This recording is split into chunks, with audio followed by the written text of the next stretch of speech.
Yo, what's up, fam? Happy Sunday. Anthony Johnson here, founder of 21 Studios, the Red Man Group, 10,000 other things like the 21 Convention and the 22 Convention, and the campaign to make women great again because they become a bunch of skankaroos. Now, today's Sunday. I don't usually stream on Sundays, but today I am. My good friend and returning guest to my channel, to the Red Man Group, DDJ from Miss Andrew today. Runs a good YouTube channel. It's got about 30,000 subs. He's also on Rumble, BitChute, Odyssey, alt tech, new tech, stuff like that. He also runs MissAndrewToday.com, kind of the hub of all this stuff, and is the author of The Feminist Lie. It's a great book. Get it on Amazon. I have like 10 copies behind me somewhere. I just pass them out to friends and shit. It's a very, very good book on how stupid and retarded and malicious feminism is. Now, without further ado, we welcome DDJ to the show. What's up, homie? Hey, man. It's good to be back. How are you doing? Good, man. Doing very good. And it's good to have you back as well. It's been a couple months at least since I've had you on the channel. Yeah, it's been a while. I've been busy doing some other stuff, so I totally understand. Yeah. But I think that, the conversation we're going to have today, I think it's a little bit overdue with regard to the Manosphere, and it's important to kind of bring these issues to everybody's attention so they can kind of get an idea. Because, if we can't really learn from our history, we're going to repeat the same mistakes. So Yeah. Yep.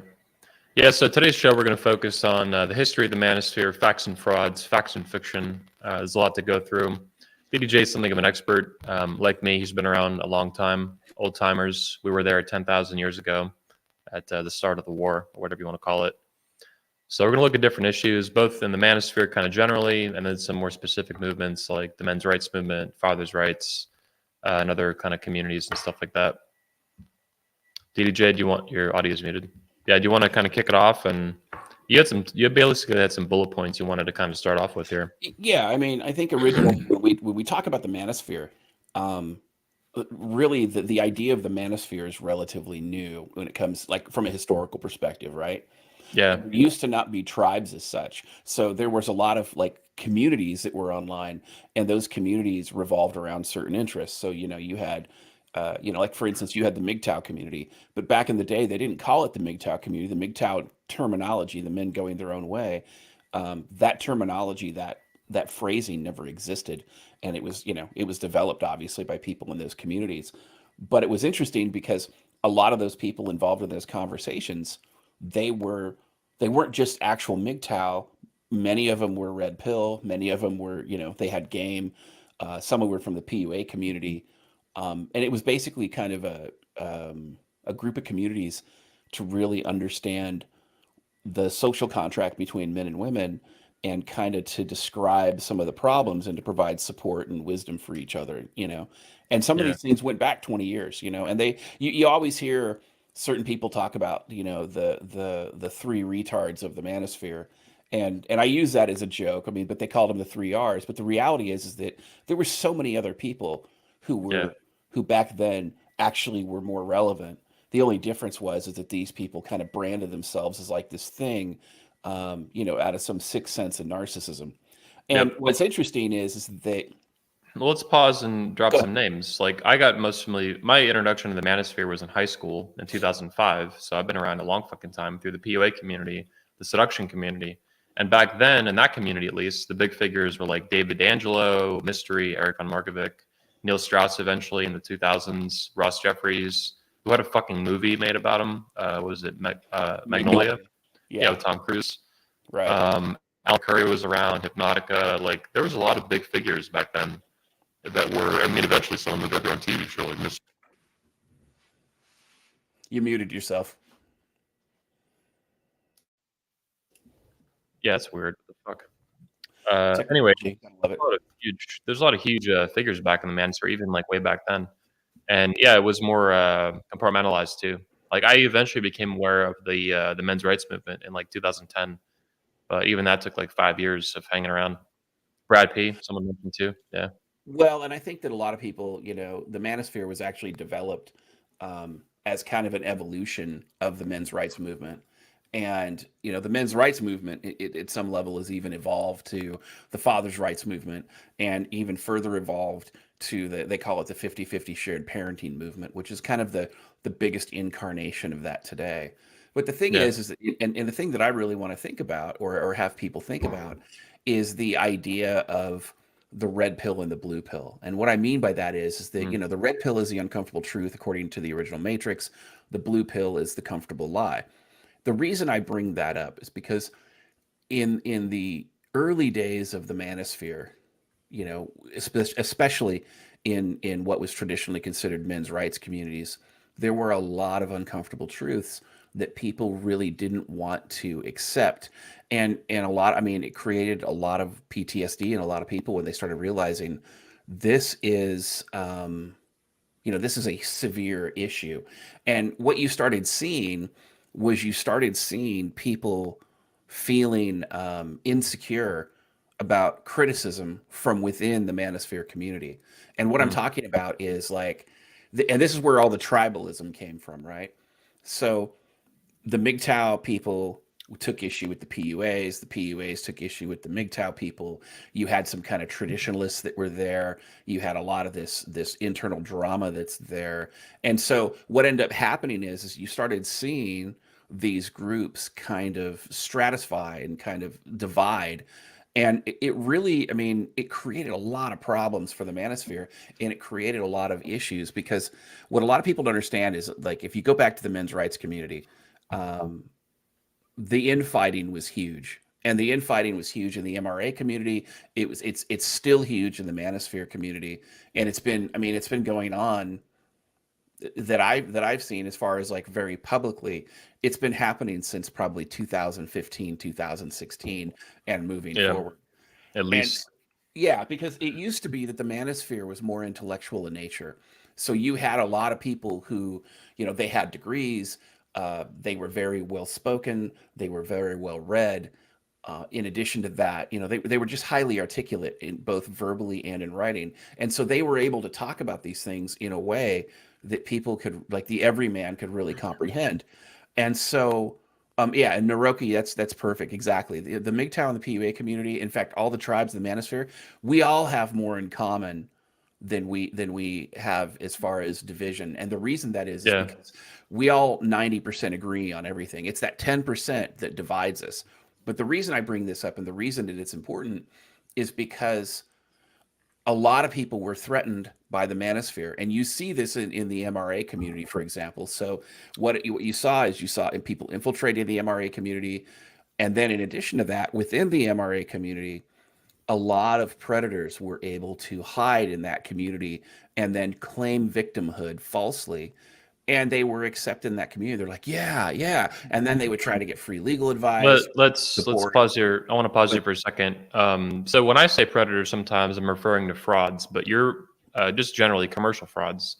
But it sounds like in the fathers' rights movement, you're referring to guys who were like legitimately criminals, were correctly convicted of various domestic violence crimes, accusations. yeah, You mean like actual criminal predators who are hiding in that movement? yeah, Is that what you mean? and I would actually say that the frauds that we see in the manosphere today are criminals as well. They're just white collar criminals. That's the Yeah, difference. But yeah. when I talk about predators in the MRA community, which, by the way, I've been involved off and on, or exposed to the MRA community since like 1996. Okay, Yeah. so to kind of Wow. give you an idea how long I've been watching the community now. In Okay, recent okay, years, grandpa. I got your grandpa hanging. And so, but my point is that these people were guilty of actual domestic violence, you know. Yeah. They're the people giving these women black eyes, or beating them up, or assaulting them. They're the people beating their kids. They're the people that are, they fly off in a drug addicted or alcoholic rage. They're the people that are physically, emotionally, psychologically, and sexually abusing their kids. Okay. But then they want to hide behind guys who were innocent, falsely accused. Yeah, that's sick. Well, they did. And I'll tell you, they were very successful at doing it. And so back in the day, you had a lot of people like me and others who would, help these people with their cases. Well, what you'd find out is, you dig into their case, and all of a sudden you've got like an accusation of physical abuse. Okay. Well, a lot of people get falsely accused of physical abuse. Well, then you've got pictures of the kids with bruises on them, right? Now Whoa. you're like, okay, this is a problem. Or you've got an arrest record, or you've got a criminal conviction, and it's not a criminal conviction based on hearsay, which some of them are, some of them are witch hunts, but it's a criminal conviction based on evidence by a jury of your peers. And it's, again, evidence of assault. Sometimes these people admit it, sometimes they don't actually understand what's going on. And so you have this whole contingent within the MRA community of people who absolutely should have lost their kids. And they're upset about it, and they say the same things that legitimate victims do. As far as, Yeah. and I say victims, I'm talking about victims of the family court system. Okay. And anybody who's followed my content for any length of time knows that I have a real big issue with the discrimination that happens on a daily basis in the family court system. But with that out of the way, that's kind of how the MRA community happened. Well, as it evolved, a lot of people kind of backed away from these people because they started realizing that a lot of these people who were rightfully lost their children, what they found out was that their voices were the loudest in these groups.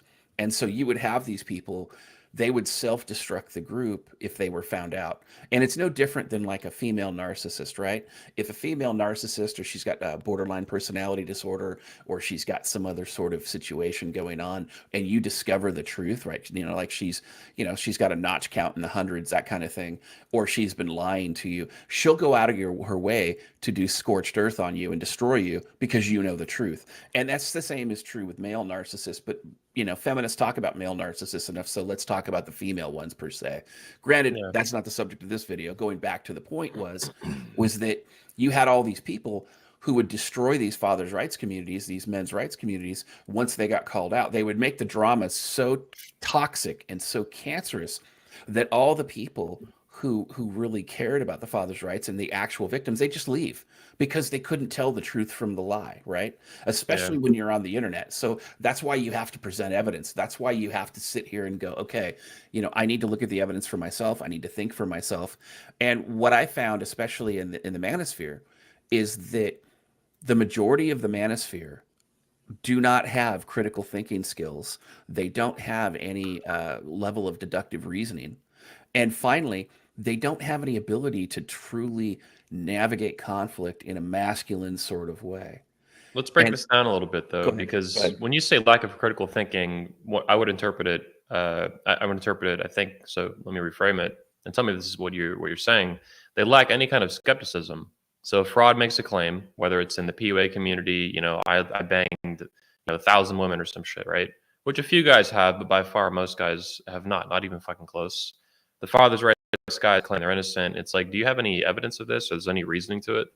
So it's just Well, like there's no skepticism basically. It's just claim stuff, and everyone's like, "Oh, okay, duh, I totally believe you." well, It's and fucking this sick.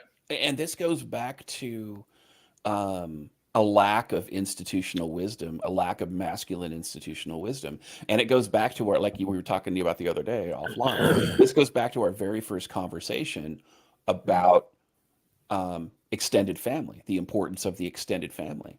Because Yeah, you see, back prior to the rise of feminism, you would have your uncles and your aunts and your grandfather and your family friends and the people you went to church with and the people you were in the community with. They would teach you how to spot these things or how to think critically and use logic and to be able to be able to really have an opportunity to think about this stuff through. So like, for instance, if you weren't thinking of things logically, your uncle might go, hey, look, you're not looking at this correctly. Look at it this way, come to your own conclusion. We don't have that today. And yeah, when you listen to a lot of Manosphere content creators who make videos, who have classes they give, or they put out content as far as like their coaching material and things like that, they don't talk about that in those terms either. They'll talk about it as it's narrowly defined to the to their particular message, right? So they'll tie it into their message, but they won't tie it into kind of the greater um they won't apply it to other elements of your life. So these are transferable skills. So critical thinking skills are just as important to identify a type of woman you're with as they are in the job market, as they are in navigating personal and professional relationships and being able to have that. So that's what I'm talking about as far as critical thinking is concerned. Well, I want to pause there too, because one of the most insidious things, and Dr. Sean Smith pointed this out on the Red Man group a few months ago. Basically, one of the most insidious things you'll see in the manosphere specifically is these guys they'll give you the talking points, right? They'll say the right things to allude to what we're talking about, but they don't really mean it. So they'll promise you like, oh, you need to be free, you need to be free, you need to think for yourself and be your own man and be the best version of yourself and all this shit, right?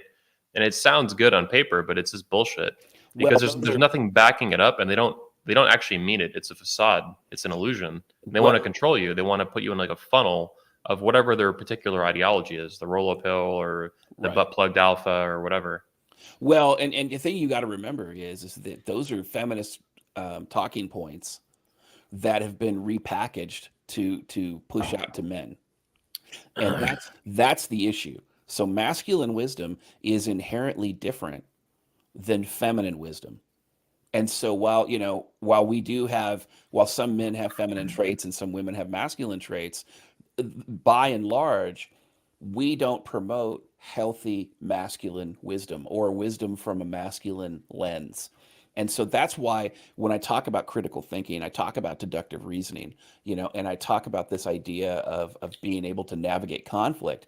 The reason those things are important is because I would say at least 90% of every content creator in every tribe of the manosphere since at least 2015 does not have any healthy conflict management skills. They Hmm. will disagree with somebody, and you can see this. Like, don't take my word for it. Think on if for the people watching this video, think about how many times you've seen two content creators who got together and they disagreed about something that was minor or relatively inconsequential, and all of a sudden it turns into World War III, and it's not anything of consequence. In the end of the day, it's a controversy, but it creates this drama, right? And now you're in a situation where this drama has been created, and these people are fighting, and they're drama marketing. These are traditional female tactics. They're right up there with gossip and shaming and running away from the issue, which is something women often do when they get caught cheating, right? And then Yeah, when they finally address their issue, they don't do it head on, but like a woman, they enlist useful idiots to wage a proxy campaign against their critics because they yeah, lack the masculinity to confront their detractors head on. You see, it that's used right. to be, like if you were face to face with somebody and you disagreed, if that disagreement was strong enough, you'd end up with a fist fight. Yeah, And then once that fist fight ended, you'd realize, oh my God, I still disagree with you, but goddamn, that left hook was really good, dick. yeah, Right? And then you'd go drink and you'd laugh about it later. And you might still disagree, but you both gained a newfound respect for one another because you were willing to defend that. That is a uniquely masculine conflict resolution skill. Well, And I think in the manosphere too, though, there's so many like the whole culture, and then the manosphere is a reflection of that with people who find it. There's just so much beta male energy, so they're very conflict avoidant, is how I view it. Any kind of conflict at all, like whether it's legitimate or illegitimate, and that to me is the what annoys me. These guys get down any kind of exposing somebody with facts and evidence, no matter how thorough and diligent it is. A lot of people will appreciate that, but a lot of people get butthurt too. It doesn't matter if you're right. They don't give a fuck. Right, well, wrong, truth, yeah, fiction, doesn't matter. and I try not to use like the alpha beta paradigm. Oh, I love it. We got to make man alpha again, bro. No, well, that's not my point. I mean, alpha is a temporary state of mind. And whereas a lot of people who are beta are actually, they're the shield carriers and things like that. So your alphas are going to be your leaders, they're going to be your generals and things like that. But your betas are going to be your soldiers.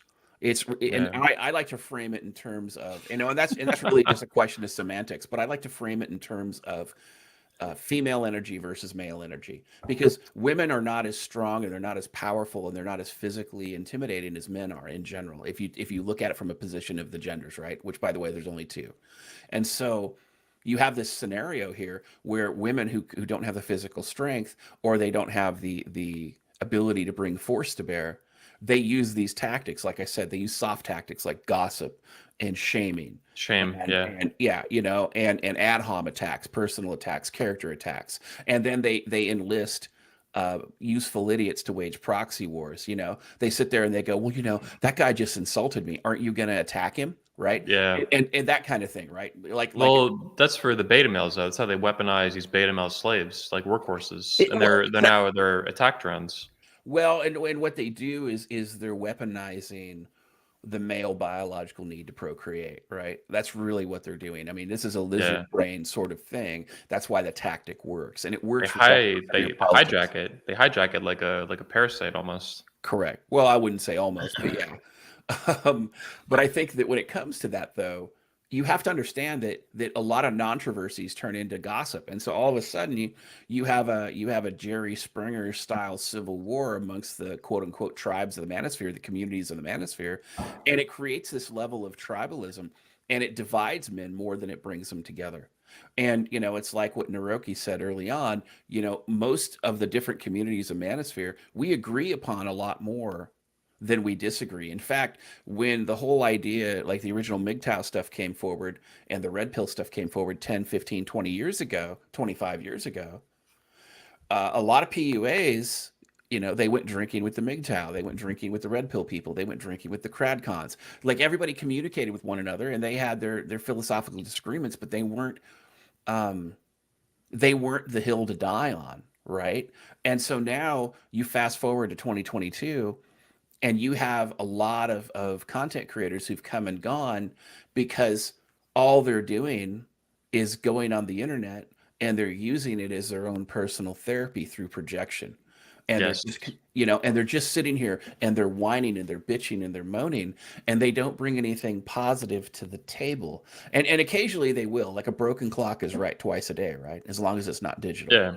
um but Let me put out my theory Go here. ahead. I think, based on what you're saying and my own thinking previously too, our own conversations, I think as each tribe of the manosphere independently has become, to some degree, independently has become infiltrated by more and more frauds, commercial operators, white collar criminals, hardcore criminals that, like in the fathers' rights movement, they're actually guilty of stuff, hiding behind innocent men. As each tribe has been more infiltrated by these frauds and more overrun, that is, in my view, what is actually causing the different groups to fight more over time. And so people look at the groups fighting, and there's some truth to that, like as an observation. But I think what's causing it is that it's actually become more fraudulent over time, and there has not been enough pushback from guys like me and you and whoever else, John Anthony even, exposing aggressively these frauds in each community and stuff. It's shame. It's basically looked down upon to expose someone, no matter no matter how egregious the crime is and the fraud is, because, and I think this comes back to something you said a long time ago that I loved and I never forgot it. There's a red pill blind spot, and that's not specific to the red pill community or MGTOW or the PUA or anything, right? It's the minute someone comes into the manosphere in general or a particular tribe, everybody around them has a red pill blind spot. They're like, oh, that guy says he hates feminism and he wants to help men. He wants to help men be the best version of themselves. I just They basically have an automatic trust kind of system built in their head that's like totally stupid. It's Well, like it's naivete. it's naive, it's robotic, it's like Yeah. retarded. Well, and that's the problem is that way of thinking, and that's the thing. That's how you can tell when your community lacks critical thinking skills, when your community lacks deductive reasoning, and when your community lacks common sense. Is Yeah. because here's the thing, and I always say this, like you always hear these people, they go, well, I don't have any reason not to trust them, so I have to trust them. And you see this a lot with male and female relationships, right? So you get this woman who she's love bombing you because she's borderline personality disorder and she wants your paycheck, right? So she turns the sex up to 11, she's orgasming all the time, everything is great. And then she's like, but you need to trust me. Well, the reality is that no, I don't. I need to look at the evidence and I need to see if the evidence supports any kind of faith in you. So what I tell people is, instead of distrusting people you don't know, instead of trusting people you know or don't know, you need to look at it as a three-tiered spectrum instead of this false dichotomy of trust versus distrust. Because in the Mm. center of trust versus distrust is this center where you don't know that person. Yeah. So and I call it the don't trust position. Okay, so you have three positions. You have trust, don't trust, and distrust. And the reason that you don't trust them is because you don't know them. They are an unknown quantity. It would be like, going out to the bar or going to a coffee shop or going to a local park and finding a stranger and going, I don't really know you, but can you manage my finances? Right? Yeah. Only a dipshit would do that, right? Only a person who lacked any kind of common sense would do that. Well, the same thing is true with a lot of people that you meet. And so I always tell people, look, you really don't know someone until you've been in their physical space and you physically know them, not in the internet, but the real world, that you've known Mhm. them for at least they've gone through all seasons twice. So 2 years, right? Because Yeah. in a 2 year period, you're going to really understand what this person is about, how they handle stress, how they handle conflict, what kind of integrity they have, what's their ethical standards, what are their values, and so like if you're a hardcore Christian and this person is a hardcore atheist, a secular atheist, and he thinks that it's morally acceptable to stick a dildo up his ass and that everybody should do this and we should all do Well, it in hang on. public, maybe. Jack Murphy's a proud Christian now. I mean, he's you can't if you attack him, you're not a Christian and you're not an American. Didn't you read his newsletter? You know what? Look, just because they say they are, I mean, that's like a woman saying she's honest, right? So, Well, it's y- another form of fraud though, and the well, Christians have this too, man. They get it's infiltrated by frauds left and right. right, It's but the issue is self authentication, right? And I don't have a problem with self authentication if the actions back it up. So, like for instance, I know a lot of people think that Roosh and his conversion to Christianity is a scam. I get that they have a right to their opinion, but if yeah. you look at what Roosh did and you look at what he's doing, those things are consistent. Now, No, that doesn't necessarily. I completely disagree. Roosh is a huge fraud, including with the Christianity Oh, stuff. oh, Now oh, no, I he's not a understand that. fraud. I think he's fucked. Like I don't mean he's a fraud as an old PUA thing though. Like I think he actually did fuck a couple hundred women and stuff. Yeah, yeah. But Maybe he's autistic or something, but the Christian stuff I think it's a scam. It's a marketing right, shift. right. But what I'm saying is that his Christian conversion from a public viewpoint is very consistent. Now, It's very no, I disagree. It's very convincing, and he did this on purpose, and he has a history of doing this kind of sketchy, oh manipulative, yeah, yeah, yeah. intelligent But, shit. but again, but again, I mean, I understand hashtag triggered. But what I'm saying Yeah. is that so we're clear, and the point I was trying to make was that it's very consistent, and I don't trust it, but I don't distrust it either. And that's because I have no dog in the fight, right? Roosh Mm. can do whatever the fuck he wants to do. And Yeah, if, true. and if he's sincere, then he's sincere. If he helps other Christians find the Christian path, that's great. But the reality is when it comes to me and my personal opinion, I don't have a dog in that fight, so I don't have an opinion. And so You mean as a manosphere dog in the fight, or you're a Christian, right? I am. I'm a Christian, Yeah. but I don't have a dog in the fight in that he doesn't hit what he says does not impact me in any way. And the problem that we have in the manosphere is that people are so desperate for relevance that they go after people who really don't have any impact on what they do and they don't have any impact on things. So like I look at it as like I've been a paralegal for a really long time. It's Mm. like a lawsuit, right? So in order to file a lawsuit and be successful, you have to have an action. Somebody has to have done something. So, I'm driving down Mhm. the street, somebody hits me with their car. Well, did they do it maliciously? They're like, "Oh my God, this guy's he wears a sombrero, so I need to hit him with my car, right?"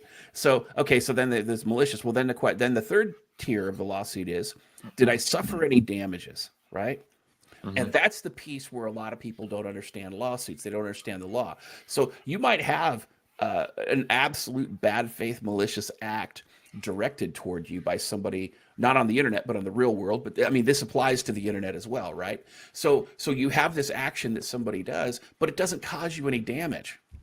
Mm. Like it doesn't impact your job, it doesn't impact your wage earning potential, it doesn't impact your personal life, it doesn't impact your professional life. So you have no damages, and without damages, no matter what they did, you have no lawsuit. Okay. Mm. The same thing is true in the manosphere, but a lot of manosphere people, because again, they lack the deductive reasoning, they lack the critical thinking, they lack emotional fortitude, and they lack the ability to manage or to um, perceive conflict in an objective way. They're like, well, this person said this mean word about me, and I need to respond with a video. Well, no, you don't. Just Yeah, who just cares? Who cares about that shit? Yeah, that's yeah. just that's a smack talking smack. It's like little Did kids. you Who yeah, cares? did you lose half your subscribers?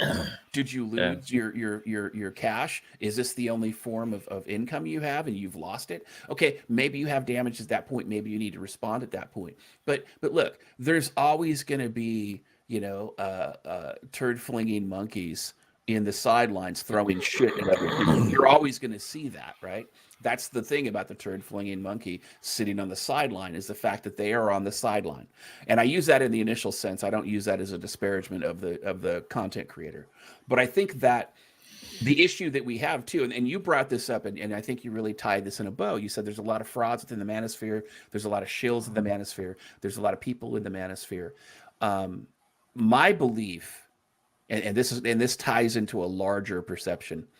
My belief about Jack Murphy was that Jack Murphy was a left wing infiltrator and Yeah. created a brand specifically to lead men back to the plantation. And here's what I mean by that. So Well, do you think? I think he was also probably a government, like somewhere on the government payroll. either Do you agree with governmental, that? either governmental, or he was working for a non.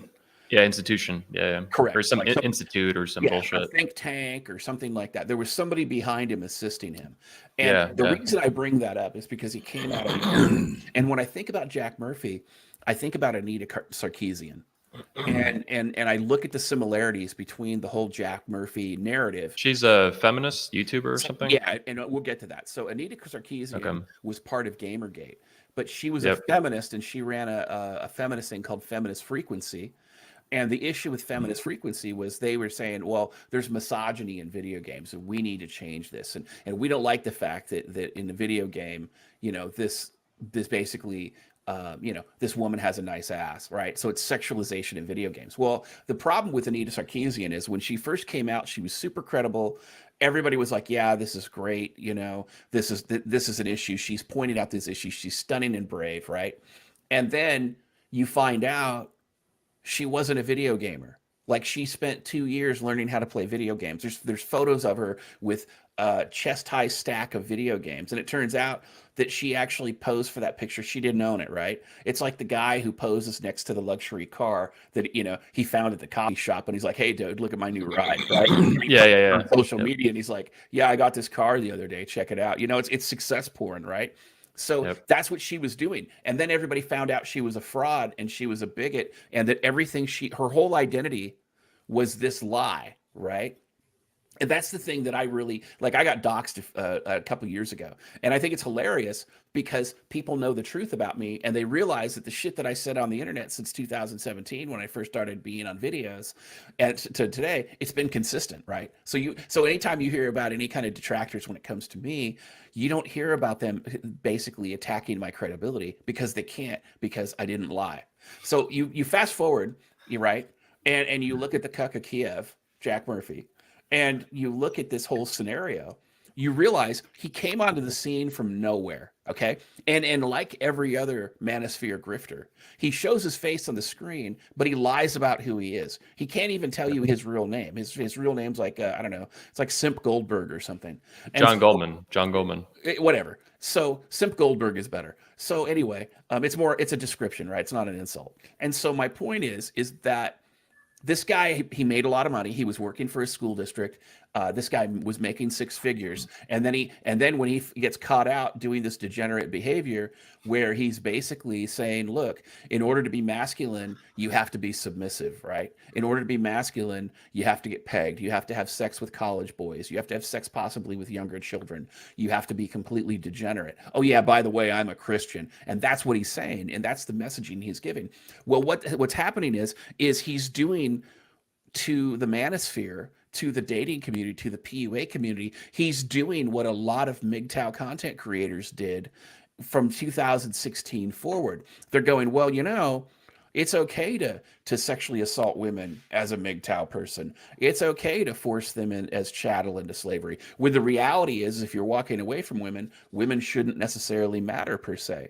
So I think that when we talk about Jack Murphy, he looks like an AstroTurf campaign in hindsight. And yeah, there's a lot of funny jokes that are important, to bring out, to kind of bring attention to this thing. But when you look at it and you kind of take a step back from the drama tubing, you take a step back from the memes and the jokes and everything else, you realize that Jack Murphy, like a lot of people, were part of a long con to destroy the credibility of the manosphere and to Yes. create civil strife within the manosphere. In fact, there's other support for people outside, like feminists and social justice warriors and government agents infiltrating the manosphere, and they sit there in silence for 2 years, or they become content creators and they're content creators for 6 months and they have this rapid growth and no one knows why, right? So like you have content creators now, for example, that identify as MGTOW, right? And you see them, they got 50,000 subs, they've got 100,000 subs, they got 200,000 subs, they've got 3, 4, 5, 600,000 subs, and they're saying the same exact thing. They got people like me demonetized. They got people like other big town content creators. They got them kicked off the YouTube, and YouTube is promoting their content. That's how you can tell that that person's AstroTurf, right? Yeah. Because they're saying the same things that other content creators are, with some exceptions, but they're getting promoted, whereas the regular content creators who originated these concepts are getting they're getting banned, they're having their videos struck and everything else. But the main difference between those content creators and the actual MGTOW like me and a few others, or people who are red pill content creators, like truly red pill content creators, is the fact that these people are degenerate. They tell you Yeah. half the story. They say, or they sit there and they feed into the idea, like MGTOW, for example, they feed into the idea that you should hate women, or they feed into the idea that you should complain about women. And women complain about women. Men should not do that. If you're talking about a woman and it's a public service announcement and you're doing it to educate someone, that's not complaining about a woman. That's basically showing valid criticism and through articulation, right? But if all you're doing is video after video, all you're doing is bitching about the same thing over and over and over again, maybe people need to pay attention and go, well, maybe that's not MGTOW content, or maybe he's paying too much attention to these women and not enough attention on how to make men better. Well, the same thing is true in the different tribes of the Manosphere, specifically the dating community, the PUAs and stuff like that. And you look at Jack Murphy and you realize, he's saying on one side of his mouth, he's saying, bro, you got to be more alpha. And then on the other side of his mouth, he's going, and in order to be alpha, you have to stick sex toys up your butt and you have to let your wife sleep with other men. Okay. Yep. So you can't. And you gotta pee on her too. Yeah. Yeah. Or you got to let her pee on you, right? Have hashtag golden shower. And so the point is that these people are running AstroTurf campaigns. And I personally believe, and again, this is a theory, I haven't proven it, but if you look at the content, it makes a lot of sense where you have these people creating these communities within the Manosphere specifically to dilute the message. And this kind of brings me to, what we talked about earlier, where I wanted to discuss the red pill, blue pill paradigm. It's almost like we need an attorney general in the Manosphere to prosecute and go after these guys. Well, I mean, I do my part, right? All of us do our part, and like when I called out Rollo Tomasi for doxing the attendees at your 21 convention in 2019, and he specifically doxed them to a feminist New York Times writer so she could do like a gonzo ambush interview in the middle of the night with him. When I called him out on that, he got so upset about that he still takes my name in vain. And he's still, that DDJ guy, he's this or he's that. Well, it's because it's an uncomfortable truth. I mean, I'm living rent free in the man's head. And the only reason I know about it is because somebody told me about it a couple weeks ago. So you have to understand. Dude, they accused me of paying you $1,000 to do those videos. Like, oh, no. Yeah. Just so we're clear. So anybody can put this away. And again, if it ever gets to any kind of lawsuit, you'll see it in Discovery. Anthony Johnson and no one related to 21 Studios ever paid me for the videos that I did that accurately depict the grifter that is the fraud father. No one's ever done that. You did those pro bono out of the goodness of your heart because he's a piece of shit. I did it specifically not because he's a piece of shit. I did it because I was trying to show people in the Manosphere, this is who you avoid. Right. It was a public service. It was a public service. And if you look at my content going back years, I don't necessarily do hit videos on anybody. But when I see that there's something that where somebody's trying to victimize the Manosphere, or they're trying to defraud the Manosphere, whether it be the red pill coin or fake MGTOW or whatever, I call it out. I call it out and I say, look, because here's the issue. If you're a content creator and you have a platform to speak, then you also have a duty and an ethical responsibility to provide some protections to the people you speak to. Because sometimes what you say will prevent someone from committing suicide. What you say will click with somebody because of the way you've said it, and that will lead them to a better life. It'll kind of click for them and go, yeah, that makes sense. They may disagree with 90% of what you say, but that one message that you did changes their life. And we've all had that experience where somebody's reached out to us and went, DDJ or Anthony or whomever, you said this thing and it changed my life. And there was a time where, Rollo's plagiarism, called The Rational Male, where those plagiarisms, they helped men, and they helped a lot of men. And Yeah. and that wasn't necessarily because Rollo said it. It was because the wisdom was there for Rollo to say. So, like, a lot of what I say when it comes to the Manosphere, it's not necessarily unique to me. It's just that I'm able to provide a lens that people can kind of associate with. And I think, and the same thing is true with, 21 convention and, with you, because there will be people that you'll be able to reach that I never will. And that's just the nature of the human condition. But I think that going back to this whole idea of, If I can pause you real quick, I think the difference with guys like me and you, Noah Ravoy, Noah has commented this to me, I do, yeah. that what I'm trying to do, and I think you're trying to do, is you're trying to take care of the commons of the manosphere. And generally, for the past 25 years, no one fucking does that because everybody's just a commercial operator, and that's all they fucking care about is money. I'm Yeah. kind of a sociopath for the truth and like reality and reason. So that's what, and frauds are anti-reality. They're always making up fake realities to sell shit. Jack Murphy is a perfect example of that. Whatever the motivations were, left-wing infiltrator, government infiltrator, Fed, who knows, right? Whatever those details are, the bottom line is he was faking reality and aggressively and putting that on guys to probably harm the manosphere as a movement, and then also rope all these guys in and kind of steal money from them and ruin their lives for profit. And a lot of these guys is basically what they do. It's predatory and parasitic, like vampires, basically, is how I view it. And I just care about the movement. Like, this movement changed my life for the better for the past 15, 16 years. My life would be a disaster without the manosphere due to various reasons of how I grew up and stuff. And I really love how it's turned out, and I'm thankful for that. Socrates is the same way. It changed his life for the better. That's why he fights with me and puts out his messages through speeches and whatnot and helping me out with, the frauds and shit. Anyway, end rant, but it's about the commons, I think, is the difference. Well, it is, but it's also, if you really care about men, and let's be honest, there's a lot of men out there that they're vulnerable, they've been victimized, they've been downtrodden, and even men who are financially successful, right? They're attacked constantly and by people trying to make them insecure by doing all these different things. And let's be honest, the feminist machine, the social justice machine, they are threatened by the manosphere. They are threatened by healthy masculine men. Okay, that is a threat to them. And so, while it's funny to talk about, Jack Murphy, and it's funny to talk about Donovan Sharp and some of these other people, the point is that don't focus on those people per se. If you're listening to this video and you're not a content creator, don't focus on these people. Focus on people like them, because the goal here is not necessarily, or I should say, it's not exclusively to make fun of them, which it's easy to do, right? Because these people are, I mean, it's like a Mystery Men style dark comedy, right? The issue is focus on the people like them, because then you can go, well, this new guy come on the scene and he looks like a grifter like Jack Murphy, or he looks like a fraud father like Rollo, or like somebody in the comments like Milo. So you have to understand, these people, they don't have any, yeah, the ruminal order, exactly. They don't have any job skills, right? They can't make money in the real world. They're homeless. They don't own their own house. They don't have a car. They sit here and they push forward and they say, look, look at me, look at what I can do. It reminds me of that old Mad TV where they have this skit where this adult guy, he's like 6'5" and he's like, look what I can do, right?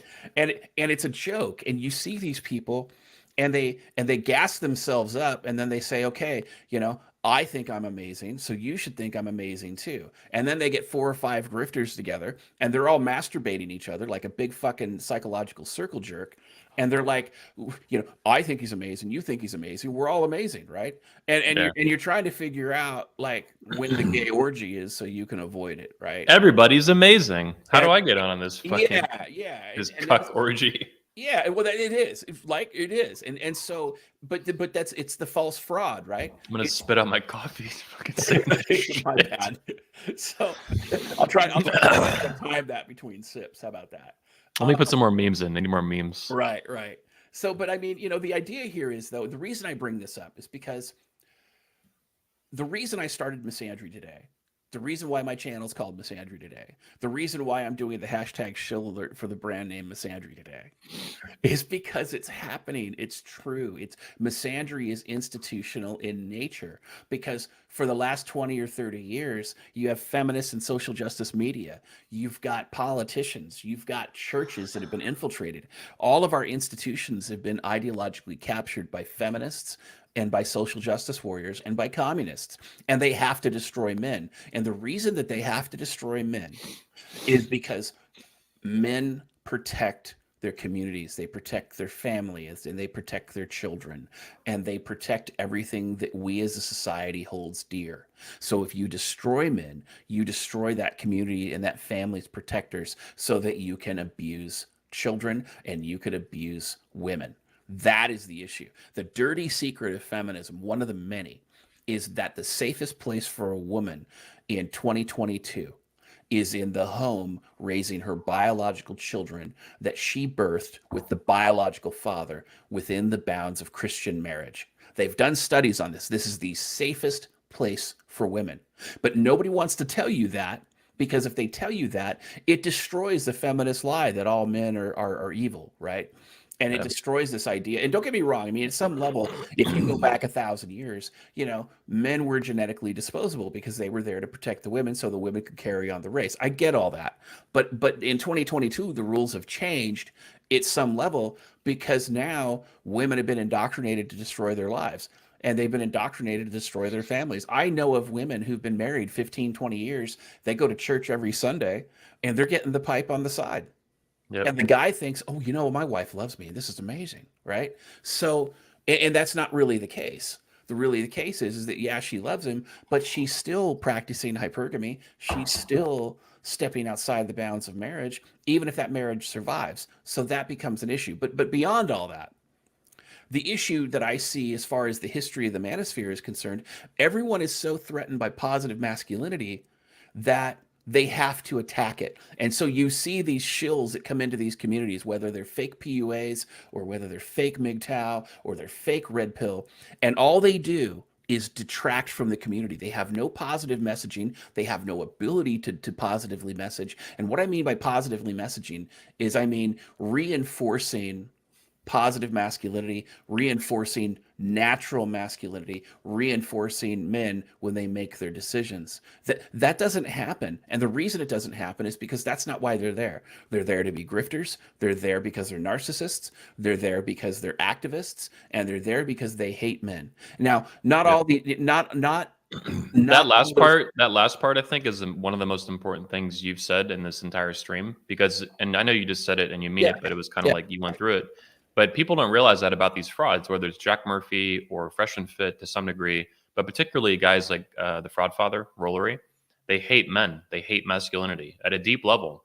And this is hard for people to understand because it's like a paradox, right?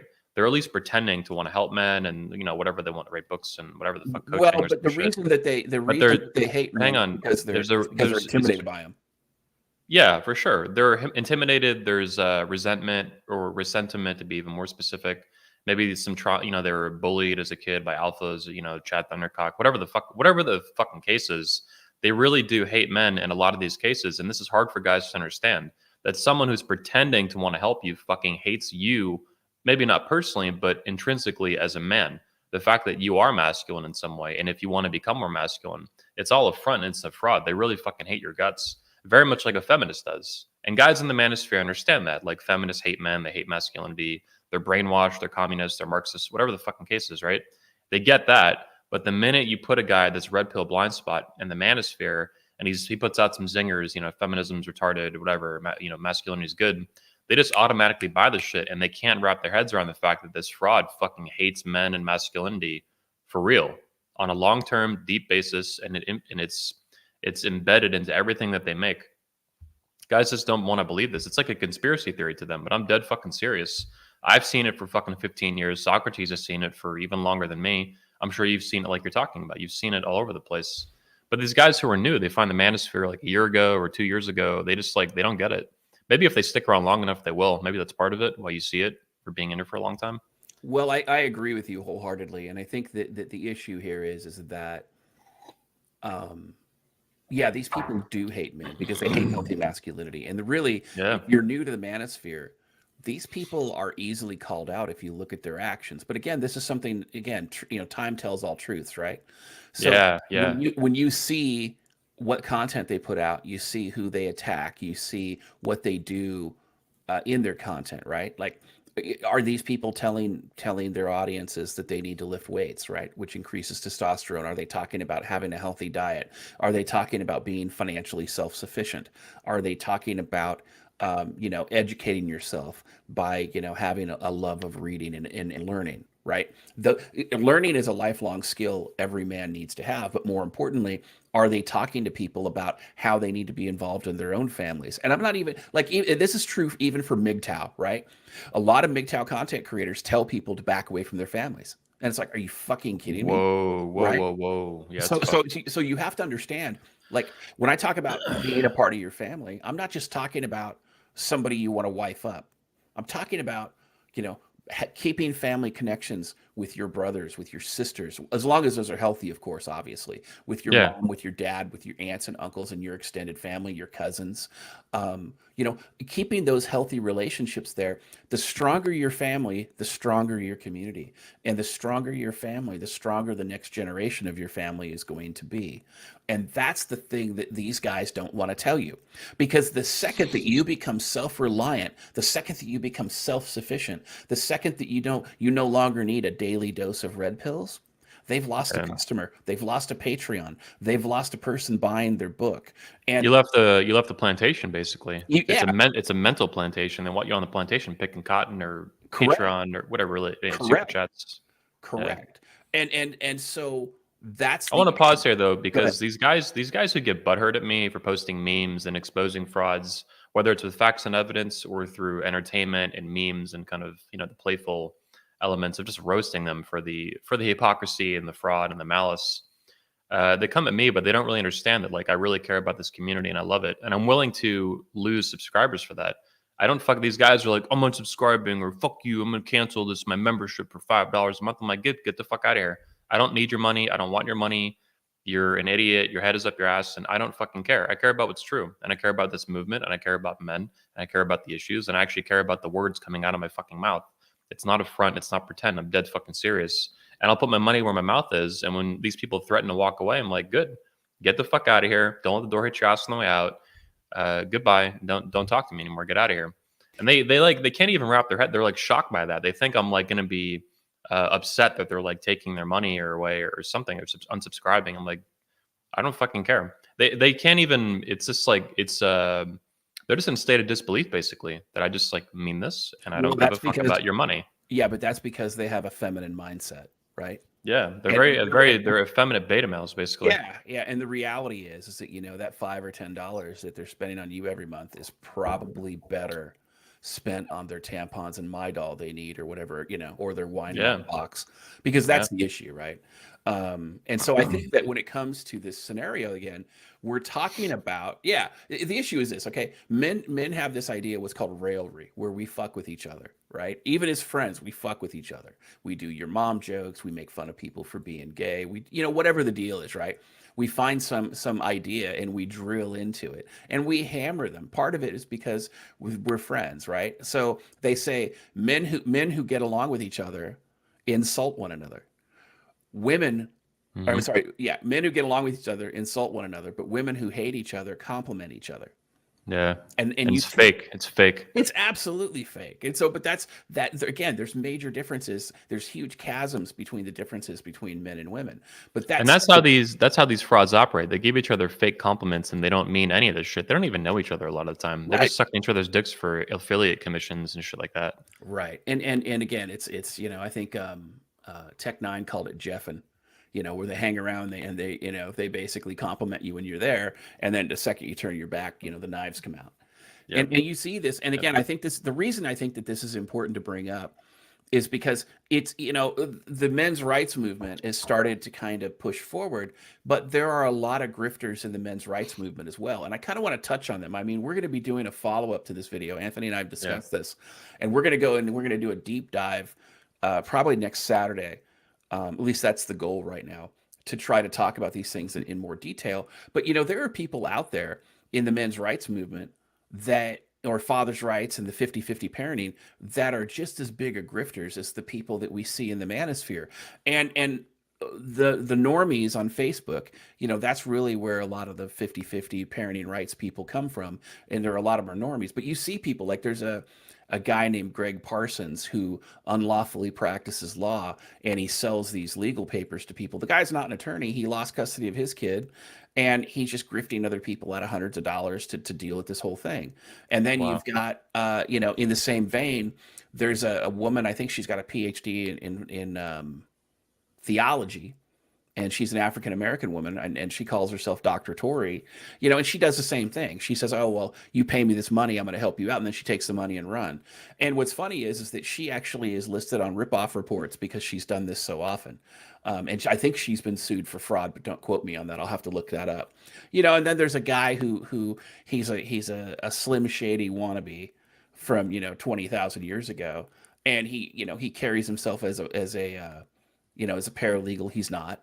And he's constantly drunk, he's constantly stoned, and he basically tells people, if you care about your kids, you need to abandon them, right?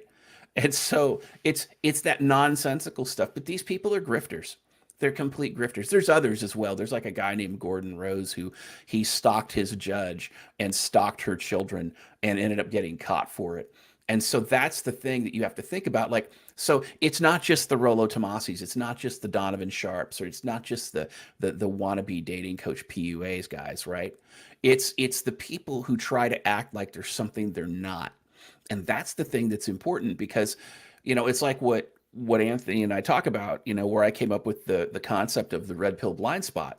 Yep. The issue is that the reason men come to the manosphere is because they feel alone, they feel isolated, they're insecure, they know something's wrong, but they're not necessarily convinced that something is wrong with them, and they want to learn more. And so they come to the manosphere, and then they get fed all this garbage, and they hear all this shaming language, and they just automatically glom onto it because they're psychologically vulnerable to this sort of manipulation. And again, it's not that they're weak men. It's not that there's anything wrong with them.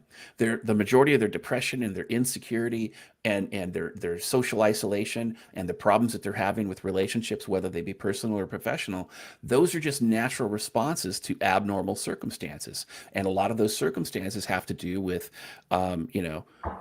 being rejected by a woman and not understanding it, losing custody of your kids, or coming through some of life's storms. And if they had people around them who could help them navigate, whether it be extended family or whether it be older, the older generation who'd been through it, people they respect, they wouldn't necessarily have to come to the manosphere, because they could talk to people in their church. They could talk to people, if they're in the army or the military, they could talk to people in their military unit.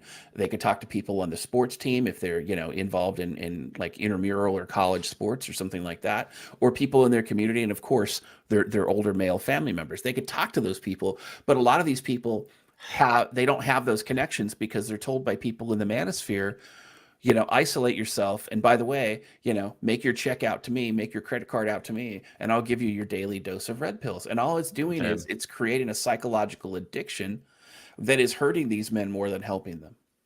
Yep. I'm not in it for the money, but give me your credit card information. I need it for money, but I'm not in it for the money. Blah, blah, blah. Right. And don't get me wrong. Like I always tell people, look, if you want to support my work, there are ways to do that, but you don't have to, right? Nothing of what I do is behind a paywall. And I know somebody said they just subscribed to me. If you're going to subscribe to me and you want to see my new content, go to BitChute, go to Odyssey, go to Rumble. Most of my content is there. Not a lot of the newer content is going to be on YouTube anymore, just because of their policies. But that said, I think that sharing this information with people is the most valuable thing you can do. And the reality is, and anybody who's had a real job, right? Like a job off the internet, if you've got a job skill, or you've got a profession, or, you have a way to make money beyond, going on the internet and buying How to Be a YouTuber Steam game, right? Video game, and you started to do that. If you have a real way to do that, then you know that if you do a good job in your profession, whether you're an electrician, whether you're an attorney, whether you're a doctor, whether you're a financial advisor or something like that, right? If you do a good job, the money always takes care of itself. Mm. Because every time you do your job in the real world, you sign your work because they go, oh, Anthony did that or Bob did that, and they did, and you're the natural choice, and that's the point. And the same thing is true when it comes to a lot of this PUA stuff. If you're financially successful in your job, it doesn't matter if you're worth, if you're making $100,000 a year, or you're making $40,000 a year, depending on the part of the country you're in. The point is, once you become financially successful, once you're socially successful, once you're doing what you need to be doing, like your physical fitness goals and things like that, you don't necessarily have to be a bodybuilder or a supermodel or have great genetics. Women will come and find you. You don't have to hunt for women. You don't. Women will find you. You just have to know how to talk to them once they get there. You have to have a little bit of game, and you have to be perceptive enough to see it. And that's what a lot of people don't really understand. And they're like, oh my gosh, I got this job. I got this. Yeah, but are you going anywhere where you've got hobbies, where you're out socializing? Are you going to church? Are you interactive in your community? Or do you just sit at home when you're not working and you're playing on the Xbox or the PS5 or whatever you're doing, right? So you have to understand that you have to be part of your community, and that's the big thing that we don't, as Manosphere voices, we don't teach people how to do, or I should say, we don't promote. Right? We don't promote them to socialize or to practice their social skills in this situation. Are you So, saying you're against the business of getting your farts in a jar like all these hoes do now? These thoughts, well, these again, the problem Twitch is, thoughts, Twitch right, thoughts. right. So let's talk about 2020 Twitch thoughts for a second, okay? Yeah. All right. The reality is that pussy has never been so cheap. It's never been so cheap, okay? And all pussy has off-road miles, and it's all worth $3.99. And this idea of one-itis, where you're like, well, I'm just going to wait for this particular chick or whatever. Okay, that's great, but you have to understand that while you're waiting, she's not, right? So I'm not saying going out and bang everybody, because I don't want an incurable STD. Nobody else does, right? We're in an STD epidemic and have been in the United States since 2011. That's reality. Check the CDC; it's there. But the point is that I always ask women, if I'm serious about them, what do you bring to the table, right? Other than a pretty face and other than your willingness to spread your legs for me, what do you bring to the table? If the sex is amazing for an hour a day, what are we doing for the other 23 hours? Are you offensive? Are you narcissistic? Can I not get along with you because you're a bitch, right? Do I want to stuff you in a garbage can and leave? I mean, I mean, seriously though, there are women out there where the sex is amazing, and then you get done having sex, and you're like, "Oh my god, this woman's a nightmare," right? So you abandon her until it's time to have sex again. Then you go have sex again, and then you ditch her, right? And there's a reason why men ghost women, and it's because a lot of these women have been indoctrinated to be nightmares, and they have no job skills. Any woman on OnlyFans has no job skills other than she can swallow a load, and all her holes are available. That's really what she's saying, right?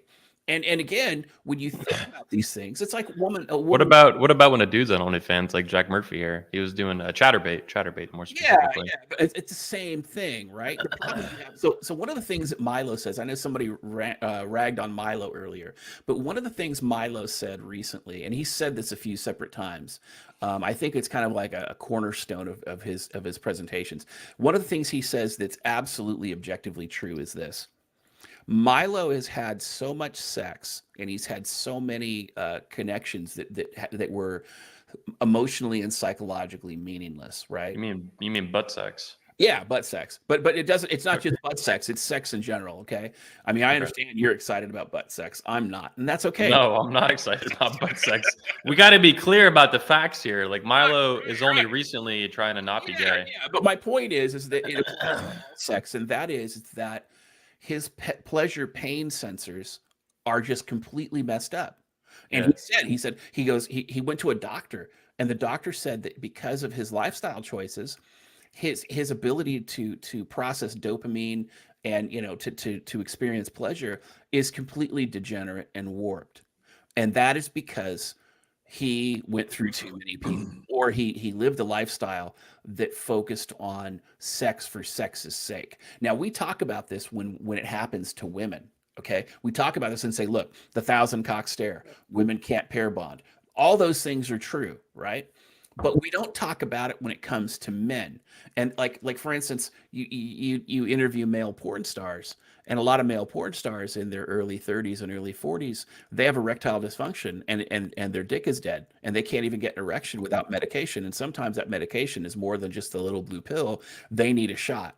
And they're fit, they're strong, they're flexible, but again, their pleasure pain sensors are so messed up that they've lost their ability to create a healthy sexual connection with a woman.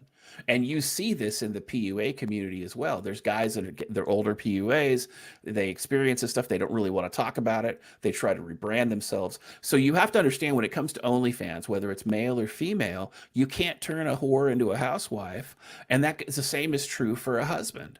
And so, if for these guys out there, while I may disagree with the whole idea of marriage given the current environment, if you decide you're one of these guys who wants to get married to a woman and you want to have children, then the first step you need to take is making sure you improve yourself. It's about, again, being physically fit. It's about But being. what if you're a dude and you want to get married to a dude and then you want to have this kind of stuff going on here? Do you have any thoughts on this? Yeah, I do.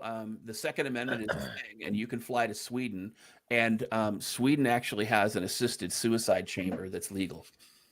So I think that's useful. So yeah, if you're part of the homosexual community, you're a genetic dead end anyway. And for most people, they understand that the way the LBGT community procreates is through abuse of children. Abusive technology too, technology and Well, children it's like that. it's it's abuse of technology, and it's abuse of children. And let's go ahead and tangent on that for a second, because a lot of what I've done through my paralegal work is help children out of situations of child abuse. In other words, helping protective fathers protect their kids and getting them out of child abuse situations. The reason that this is important is because there's a Senate confirmation going on with an African American judge. I think her name is Jackson. And the reason I bring this up is because if you go to like RAINN, RAINN.org, that is a sexual assault. It's an advocacy organization to help women, to help men, to help children get out of abusive sexual assault situations. Okay, one of the big issues they talk about is not necessarily the act of sexual assault itself or the act of sexual abuse itself, but it's what are the tools people use to get these children in these situations, to groom them, and to get these weak people here to groom them to deal with this in order to be able to access it so they don't fight back, right? Well, one of the big issues is exposure to adult themes, to nudity, pornography, and it's mentioned over and over and over again. All the academic literature that talks about grooming and sexual assault, one of the key elements is exposure to adult themed content, adult themed material. Again, it's pornography, it's child pornography, it's nudity, and it's all these different things, right? And so what I'm happens? even hearing that a lot of Ukraine is one of the top sources in the world for child sex slavery and molestation. I don't know, some shit like that. Have It's you seen it's anything about it's that? it's one of the top places for child trafficking, and Yeah, yeah. and they're one of the top producers in the world for child porn. Child Wow. sexual. In fact, what's interesting is, again, we'll tangent to Ukraine in a second, because there's an issue about child trafficking I want to address when it comes to Ukraine. It's just kind of a little tidbit. But the reason I bring this up is because there's this big push where people are virtue signaling for child porn. Okay, the reason there's a lot of reasons I stand against it when it comes to the ethical reasons and the Christian reasons and my Christian opposition to this sort of thing. But let's go ahead and take my religious views out of this for a second, and let's look at the objective science. And the objective science says that if you're a child, the biggest determining factor of whether you're going to grow up and be a criminal, or whether you're going to grow up as a woman and you're going to be a prostitute, or you're going to be a sex slave, or you're going to get sex trafficked, is whether or not you were sexually assaulted as a child. Okay, those are the biggest indicators.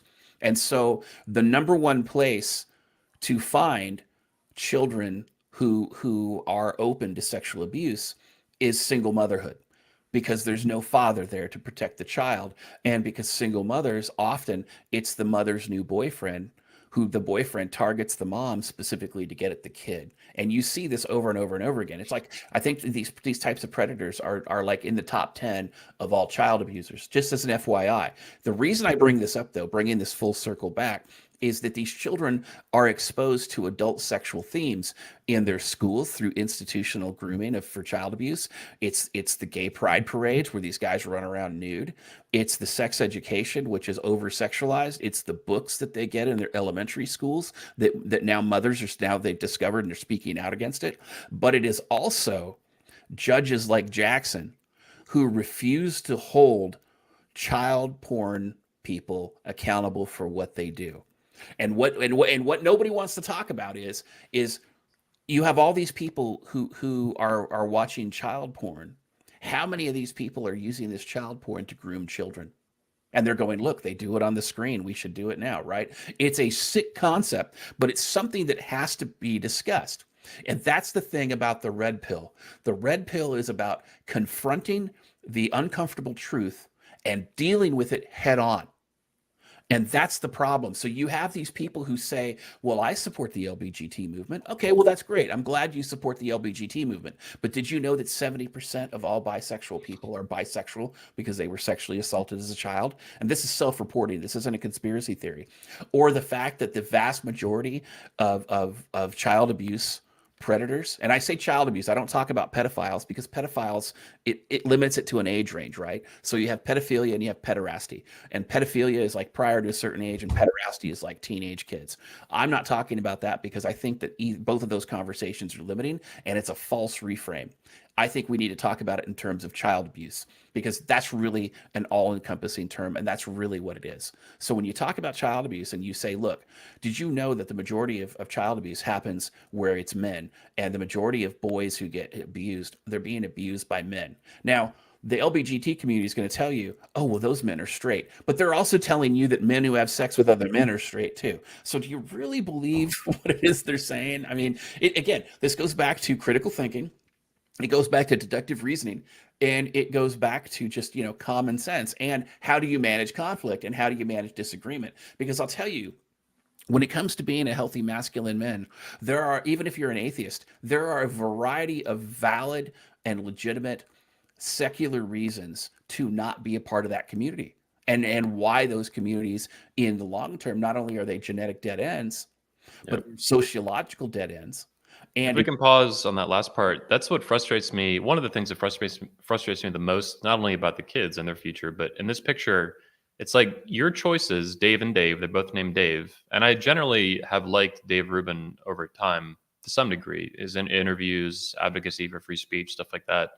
But it's like they are aggressively, at a severe and extreme degree, evading and avoiding the consequences of their choices. They're evading responsibility in a profound Jack Murphy kind of way.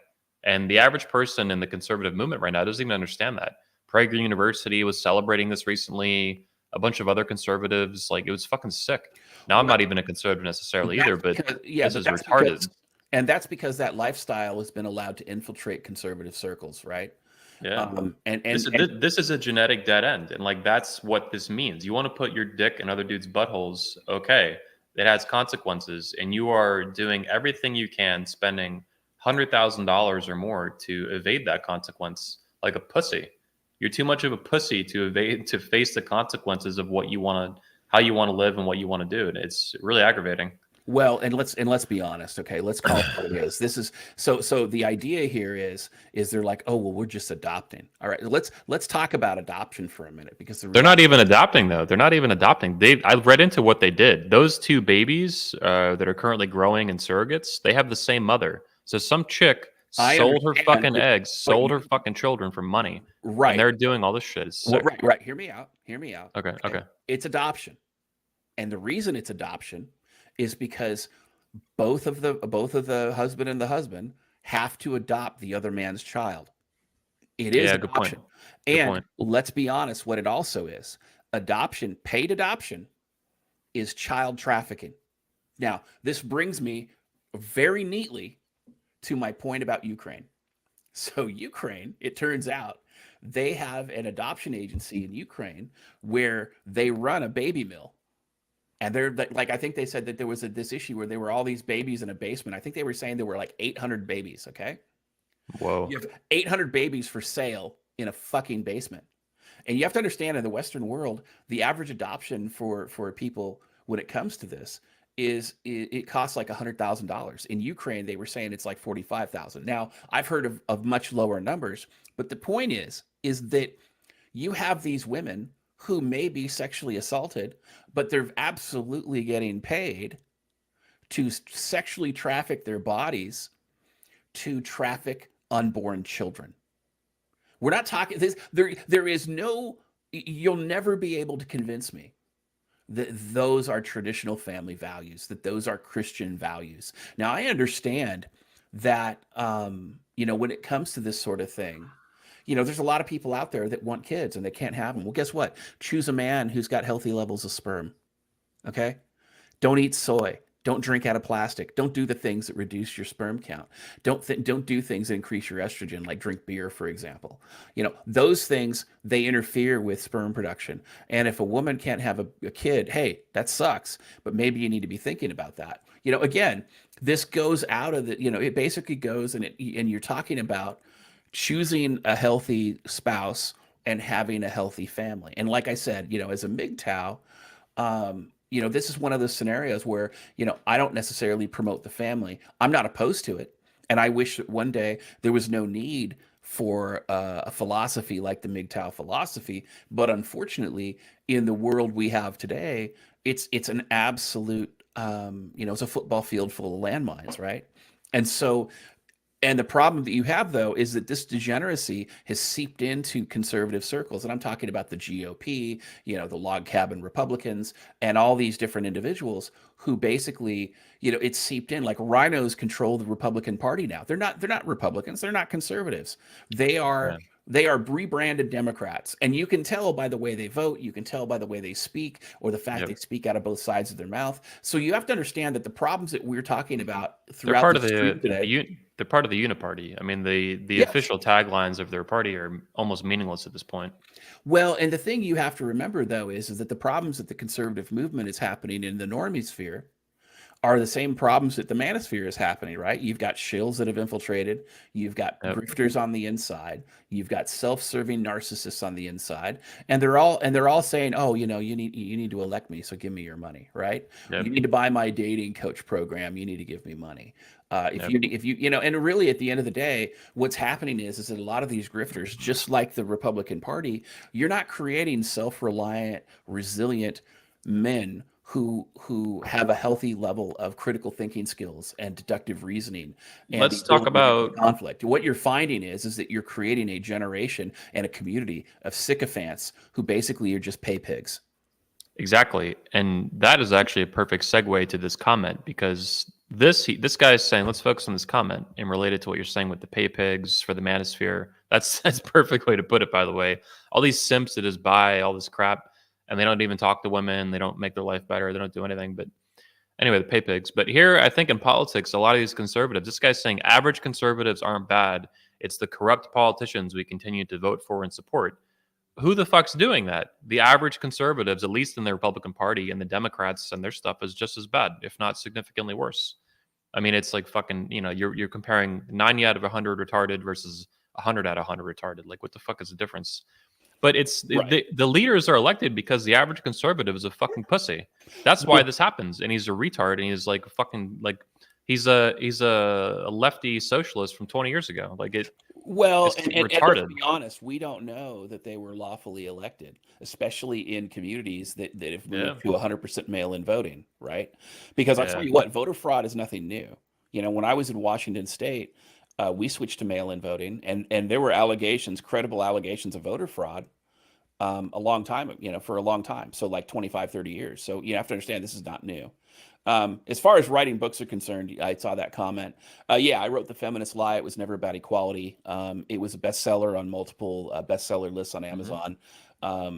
Anthony brings it to 21 Convention and gives out a few copies. And a lot of people still buy it. If you check it out, I think it's got 4.5 out of 5 stars. It's got over 100 positive reviews. It is So the anti-feminist Bible of the Manosphere. Everybody should and read it. it's Red Pill 101. If you really want to have a good place to start about the feminist issues and a lot of the issues here, check out The Feminist Lie. It's a great introductory book. And I'm also writing a book right now about court corruption using Colorado as a case study.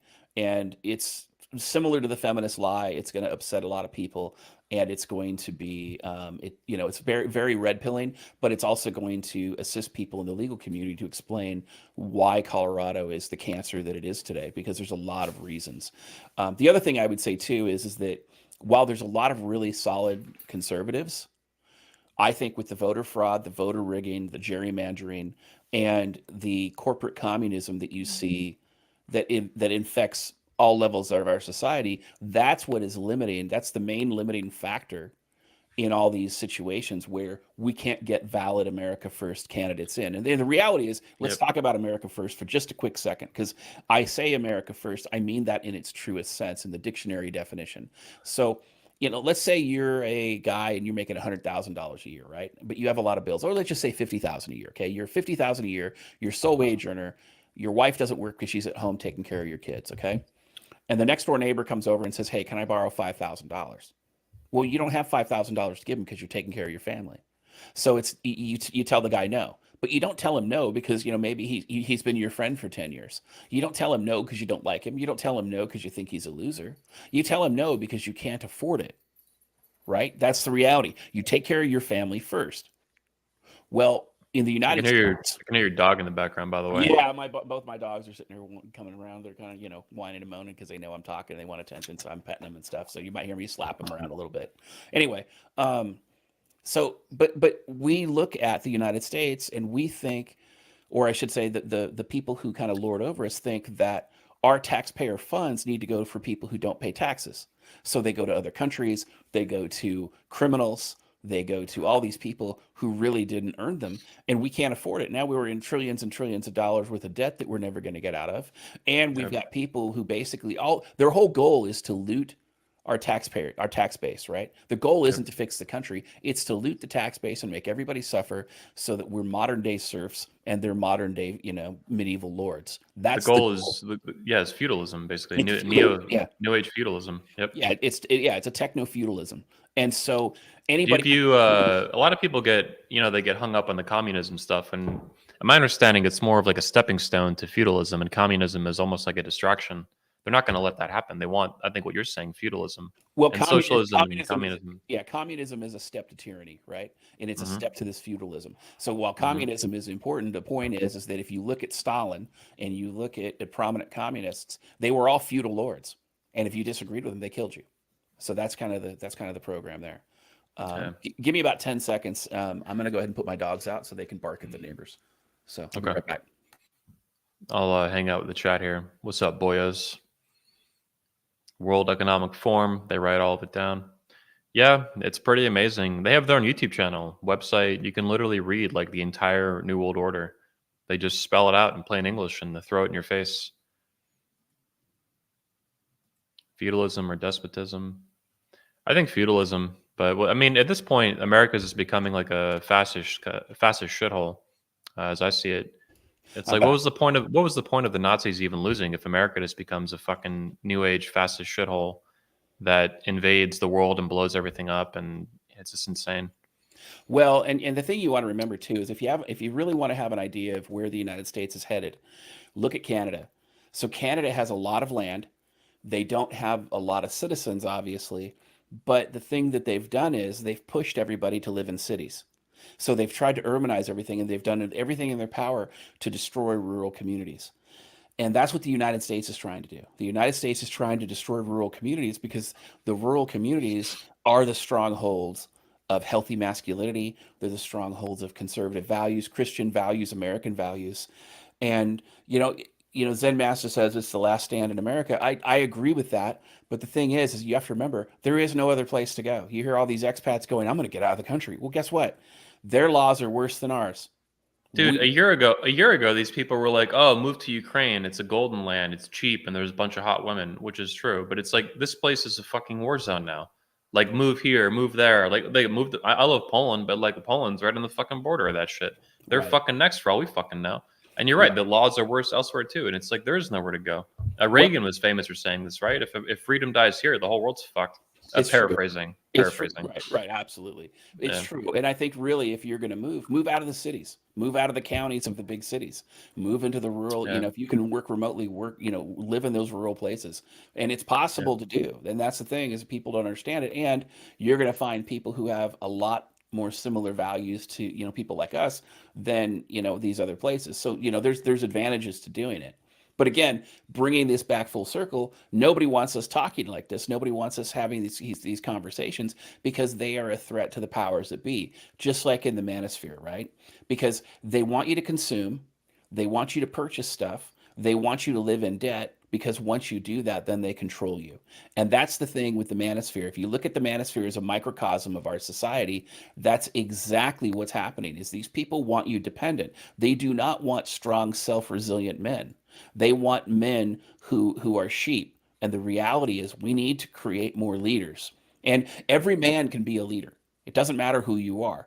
And this is one of the things when we were talking earlier, I know we tangented a bit, but one of the things that I really want to address is the dilution of the masculine message, the diluting of the masculine wisdom and the institutional wisdom. Nobody wants to again, none of these grifters talk about the importance of family. None of these grifters talk about the importance of church or the importance of community. And again, you don't need to be a Christian to promote the idea of Christian community because or Christian even communities are safer.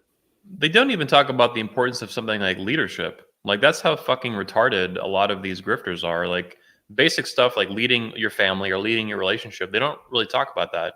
It's always like these keyboard jockey fucking theories they ripped off of some message board from 10 years ago.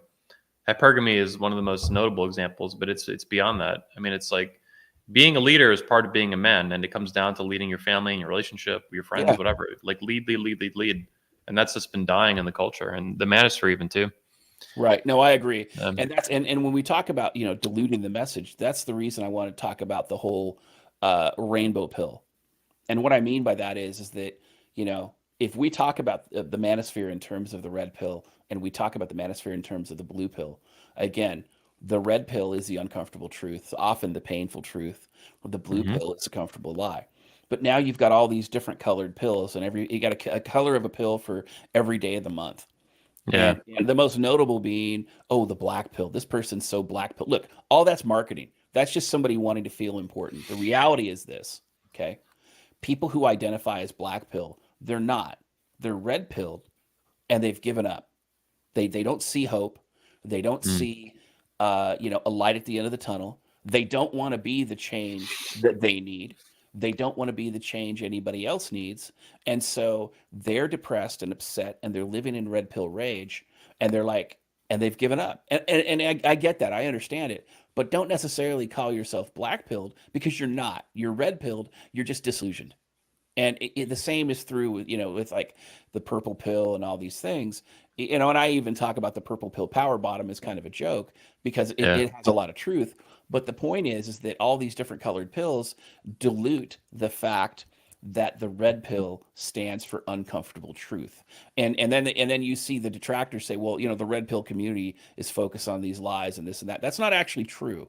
Most people in the red pill community, with the exception of certain content creators, are focused on the truth. But the Hmm. problem is, and I say verifiable truth, right? But the problem is that you have so many people out there trying to send out confusing messages that it's difficult for somebody who consumes red pill content to really get what the facts are. And again, anybody who tells you not to be self-sufficient, anybody who tells you got to come back to my thing for red pill truth every day, anybody who talks about anything other than personal empowerment, financial empowerment, and all those other things, those people are trying to make you dependent. The Yeah. goal here is to Money, muscles and game, bro. Money, muscles and game. It's like, exactly. which they have none of it. It's just fucking sick. Well, What it's do a you think about it's a this kind of teenage fraud boy. too? Yeah, yeah. What do you think about this kind of fraud? If we can tangent here a little bit, Sure. this is Michaela Peterson, the Yeah. daughter of Jordan B. Peterson, Jordan Sure. Beta Peterson. He actually liked the photo. This is his daughter and his granddaughter. Sure. We can see his granddaughter. There's a bed on the ground, which is a red flag, number one. Yeah, of course. It looks like there's strawberries or something or toys on the bed. Anyway, there's a fucking little 1-year-old baby or something sitting on the bed, which is on the floor. His daughter, that's his granddaughter. Then his daughter here is basically naked or close to it, in little fuzzy fucking slut slippers. I mean, 100%. This is like, I mean, camel toe going on. Like, this is a disaster. And this dude fucking, this father Well, and that's the thing. grandfather liked it. This Well, is people's that's conservative hero. Like, it's crazy. well, and you have to understand though that Jordan Peterson, he was a professor who became popular, right? Yeah. And He worked um, at the UN too, by the way. He admitted that on Twitter about a month of ago. of course, I mean, the guy's been, the guy's highly successful, okay, and he's been around all these different, high powered circles. And you also have to remember the thing about Jordan Peterson is because he's Canadian. Jordan Peterson, for a long time, was a classic liberal. He hasn't changed those views, and I don't necessarily have a problem with him because he's a classic liberal. But people identify him as a conservative. He's not, and if you talk to him, he admits he's a classic liberal. Okay, so when you have these That's conversations, what he says, but he really just seems like a lefty claiming to be a classic liberal, like Dave Rubin almost. classic liberals are leftists. Let's be clear, they are I don't know about leftists. that, man. I don't know about that because a lot of the founding fathers would claim to be classic. I mean, they wouldn't say classic back then, but I think a lot of them would be classic liberals too, Well, in my understanding. they're using liberal in the term of dictionary definition, whereas we're using the political definition. So you have to understand that Yeah. even though they're using the words, they mean something different today than they meant when the founding fathers were running around. Okay. But with that said, um, he's a classic liberal, and he's got the daughter who's got multicolored underwear because I mean, literally, if you look at that picture is a textbook example of the modern woman, right? Oh yeah. Let me pull it back She, up. yeah, 1 second. she's a textbook example of the modern single woman. Yep. She's got underwear that don't match her bra. She's got the dollar store slippers. She's a feminist queen. Well, and I in mean, addition to that, she's got the fake hair color, right? So that yep. hair color that she has right now, we used to call that the hair dye of a woman of a certain age. So basically, all these older women they wanted to hide their gray and they wanted to be Yeah. redheads, but they didn't want to be, they wanted subtlety. So they would dye their hair that unnatural color of red, Yeah. and then That dark red. Yeah. exactly. Well, And it's the you've seen color of anger. It's the color of anger too. Every girl who dyes her hair red I've ever fucking met in my life and I've ever seen is fucking angry, angry, angry, deeply angry. sure. I mean, it's like this So is fucking. Yeah, this is a perfect. You said it perfectly though. yeah, I This mean, is the perfect example of a modern feminist yeah, skank. I don't know how else to put it. she's the modern feminist woman who's been indoctrinated that the only so the modern women, most modern women judge their okay, so men judge their value, modern men judge their value by what they've accomplished. And I'm talking about healthy masculine men, right? But the majority of modern women judge their value by who's been between their legs. Yeah. They judge their value by who paid for their trip to Paris or who paid for, the car they're driving or who paid for this or who paid for that. That's how they Or judge how their much value. money how much money they get off OnlyFans. My ex-wife was this exact same way, dude, with the hooker Sure, stuff, being a hooker. sure. She, as far as I could tell at the very end, obviously when I figured this out, it was literally her self-esteem was literally intrinsically tied to the dollar amount she could charge per hour. It was that and this is not that different from most women. Right. Whether it's, one of these or a Twitch thought or an OnlyFans thought or whatever the fucking latest, seeking arrangement skank, whatever the fucking latest trend of being a skank is, they're all like their worth is tied to the dollar. It's so Yes. fucking sick, man. Well, again, it's because modern women don't value ethics and trust and loyalty and commitment. They don't. It doesn't even exist to them. Like Yeah. they couldn't even they wouldn't know if they tripped over it. Like No, no. If you, that's why I say, the way that you determine whether or not the woman you're about to sleep with is a thought or not is you ask her, what do you bring to the table? And if she doesn't mention ethics or integrity or anything like that, then you know that, she's a fire and forget. That's how you know, right? yeah. So you have to understand. I mean, that's the reality of the situation. Unfortunately, it's sad because like here, let me give you an example. So a lot of these conferences, especially like the MRA conferences, okay, and there's not very many of them anymore. But what they are is they are conferences so that divorced post-wall women can find people to date and have sex with, right? So Mm. they treat them like it's a big deal. And you see some of this happening in CPAC as well. You see these married women who claim that they're traditional, and they're on the bang bus behind their husband's back at CPAC, right?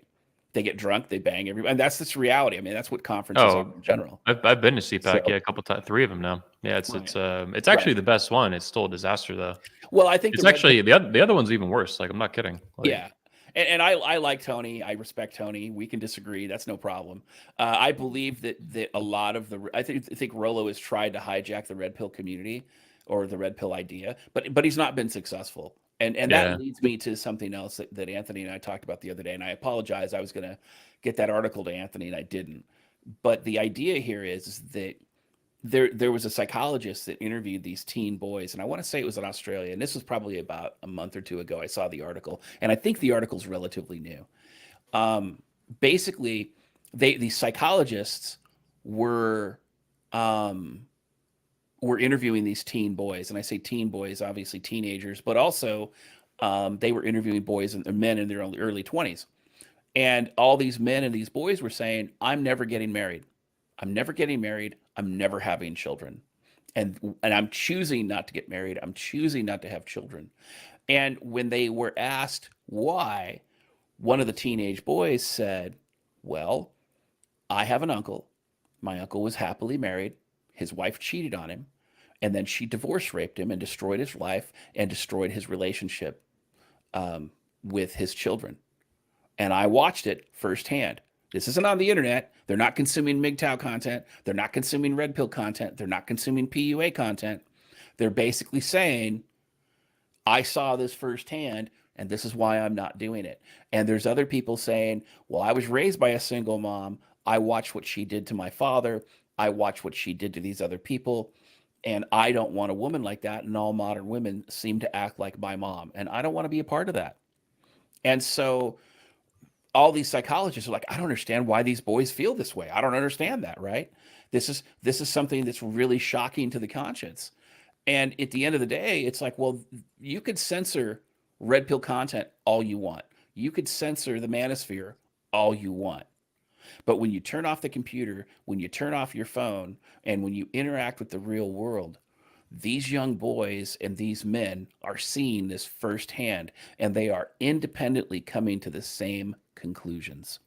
So if you want to fix society and you want men to come back to the plantation, you can't do it without changing the laws and without educating other men. mm, Educating men to be self-reliant, financially secure, and basically men with critical thinking skills, deductive reasoning, and how to manage conflict. Because I'll tell you what, if your conflict resolution skills mirror that of your favorite content creator, you're never going to have a relationship with anybody, because the second that you get in some little non-traversy argument, it's going to turn into World War III.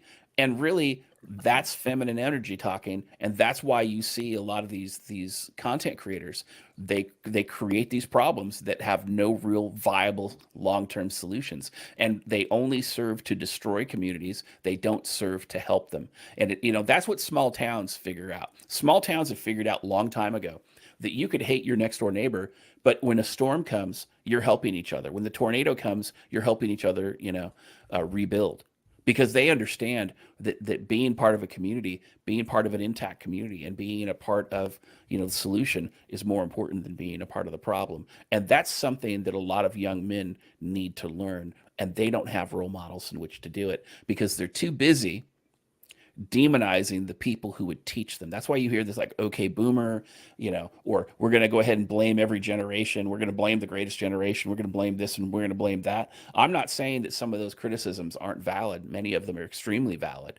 But the thing is that young men need to learn from old men's experiences, whether those old men are your nephew, or I'm sorry, your uncles or your grandfathers, or just people who've lived the life in the community. And even if the only thing they have to teach is how to be a good example of what not to do, they still have something to teach. Whether you're willing to listen or not is up to you.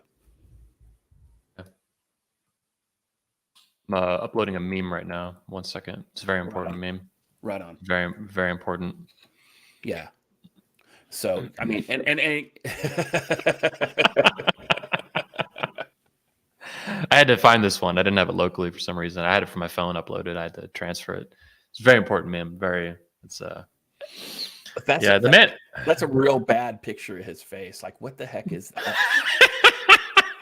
Well, we had to make him blind. Whoever made this, I don't know who made this, but yeah, I mean, in the skit from Dave Chappelle, obviously Dave was pretending to be blind, so we had to make him blind. We have his wife there too on the left hand side, Right. brother Donovan Bixby. Right. It's funny because he's super racist. Like, remember in the Red Man group one time, me and you were on together, and Donovan flat out said he's like he claimed to be racist very openly, and I was just like shocked. I'm like, dude, what the fuck? And you're like, well, Donovan, I'm half Mexican, and I don't think you're right on this issue. And he's like, no, no, no, no, no. Like, everybody's racist. Well, it's like, bro, he said he was racist. I was like, Jesus, holy shit, dude. Well, he said it was something along the lines that because he felt that white people were racist and he'd experienced racism, Yeah, he felt it was okay to hate them back. yeah. But he hates And black people. I think he hates black people the most, though. He doesn't even hate white people the most. He hates black people, and he's black. It makes no fucking sense. It's just like this meme. That's why it's so funny. well, I mean, let's be honest, right? There's a lot of people in the Negro Manosphere who hate the Pookie and Ray Ray types, right? Yeah, And they hate the people who embrace the thug culture. They hate the people who embrace the disposable lifestyle, right? The idea of being ghetto rich, the idea of having new money and having to flaunt it. That right there yeah, is a sign of insecurity. Let me tell you yeah, something. If you have to flaunt your possessions, like if you look at somebody who is rich, and I mean objectively rich, and they've been rich for generations, right? They're worth millions of dollars. They don't flaunt their money. They don't flaunt their money. They don't flaunt their jewelry. They don't flaunt, like, they don't have any need to do that. And those people who do it don't have any personality beyond their materials and their possessions. And so, if somebody has to flaunt their vehicle they drive, or they have to flaunt their house, or they have to flaunt their boat, and some kind of like weird insecure success porn, yeah, that's not a person that you really want to look to for a lot of wisdom when it comes to how to be a healthy masculine male, because those people are usually grifters, and they're usually people who want to take advantage of you, and they're not looking for friends. They're looking for servants, and they're looking for sycophants. And that's the reality when it comes to a lot of this stuff. And so, like, when you look at Donovan Sharp, he's trying to do success porn, and that's what a lot of these people do. And the reality yeah, is that men need to learn to be successful whether they're rich or whether they're poor. And if you talk to a lot of older men, a lot of these older men, there were times where they were eating ramen and they were thankful for it, and then there were other times where they were eating steak and they were thankful for it. And so, that's the thing about life, and that's the thing about resiliency, is that if you teach men to be self-sufficient and resilient, even if they're dirt poor at some point, you teach them to be resilient, and all of a sudden they raise themselves out of poverty. That's the American ideal, and it is true and has been true for 100 years. And if yeah, you can't make ends meet in a city, then move to the country, right? You could relocate around the country. It's a huge country. You can find success if you're willing to make the sacrifices to do it. And you don't have to sacrifice your morality, and you don't have to sacrifice your ethics, and you shouldn't sacrifice your masculinity in order to do it. And that's the issue, is, again, you get these ghetto rich people like didn't Donovan showcase his inflatable hot tub at one point? So that's the uh, issue, right? I don't know. I showcased my inflatable hot tub, but I just called it Beaver Pond. I don't really care that it's inflatable. I Yeah, just wanted it to but it's bang chicks bigger in. pond because that's the type of women you're bringing over, right? I mean, these women think that like a four-course meal is McDonald's. Yeah, I don't know. I was just banging chicks. I don't really give a shit about it. What I'm not is some bling bling money dog piece of shit. And that is what a lot of these frauds promote, the success porn and stuff like that. And that's just gross to me, and it's all fake and retarded. I remember one time when Tony Bruno, he commented on it to me because he was a fan of Donovan many years ago. But Donovan was like Conovan was trying to show off all his shoes. And he had like 40 pairs of shoes. And it's like, dude, this is where your super chat Patreon money goes. It goes to buy shoes, and it goes to buy, weight loss things for his wife and stuff. Like, it's just in the fake chains, like all this bullshit. It's just sick, man. And the rented cars and the lease stuff. Like, it's all just so stupid, man. It's so dumb. Well, did he have the purses to go with the shoes? Because I mean, that's like Probably. that's like a woman thing, right? You go to a Probably. woman's house and she's got like 100 pairs of shoes. That's like part of their DNA. I get all that, but Yeah. for men to have 40 pairs of shoes, I mean, that's some feminine stuff right there. Yeah. It's very fruity to put it lightly. Yeah. What a shit show, man.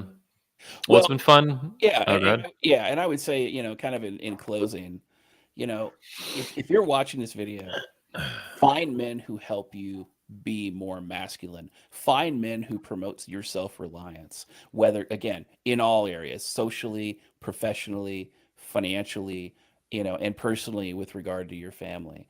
And avoid those men who all they do is focus on the negative.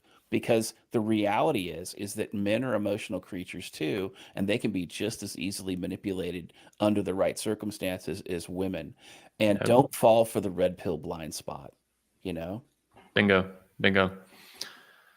Yeah. Oh, we got a little super chat. Let me throw this up.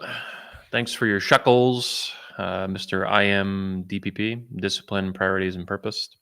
Divorce is what brought me to the red pill community. She cheated and a victim in the courts. I thank God I didn't get kids by her.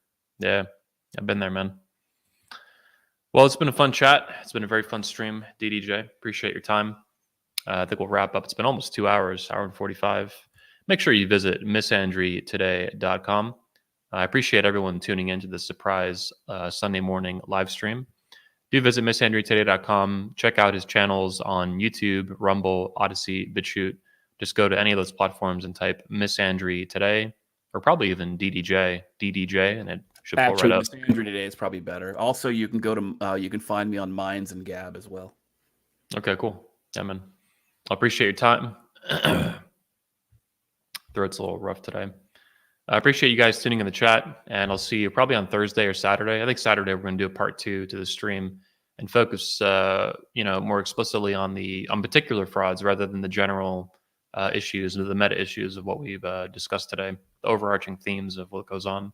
So DDJ, thank you again. Everybody else, peace out. Thank you for tuning in. And I'll see you guys on the